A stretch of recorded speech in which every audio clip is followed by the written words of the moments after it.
A yanzu haka ƙasar Nijar ta fara gudanar da aikin jirgin ƙasa daga Najeriya zuwa Nijar, inda shugaban sojin Nijar ɗin ya tabbatar da cewa zai gudanar da aikin jirgin ƙasan ne domin haɗin kan ƙasashe guda huɗu.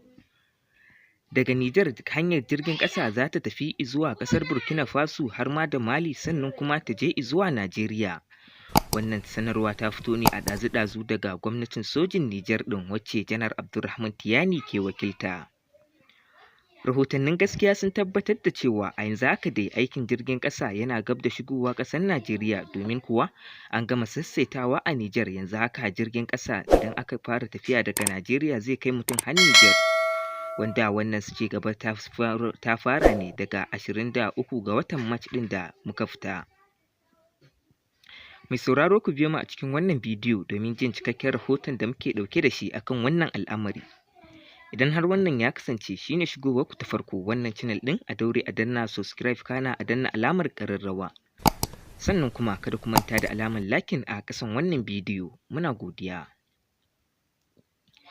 Yanzu dai haka shugaba Bola Ahmed Tinubu, shugaban ƙasar Najeriya, ya tabbatar da cewa tabbas Janar Abdurrahman Tiyani wannan ci gaba ya kawo wa ƙasa Najeriya baki ɗaya, domin kuwa ci gaba ne wanda duk wani ɗan Najeriya ba zai taɓa mantawa da shi ba.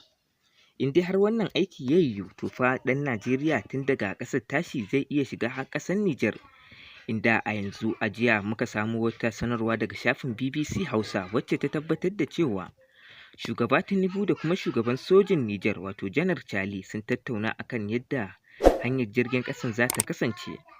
Sannan kuma rahoto ya tabbatar da cewa ma yanzu haka aiki ya shiga zuwa ƙasar Mali daga Nijar ɗin, wanda kuma idan kuka koma a ta daga gefe hanyar jirgin ƙasan fa tana gab da shiga ƙasar Burkina Faso, kamar yadda muka tabbatar muku da cewa Nijar ta fara gudanar da wannan aikin ne domin haɗin kan ƙasashe huɗu, ma'ana dai ƙasashen ƙungiyar AES wacce ta haɗa Nijar, Najeriya har ma da Mali da Burkina Faso.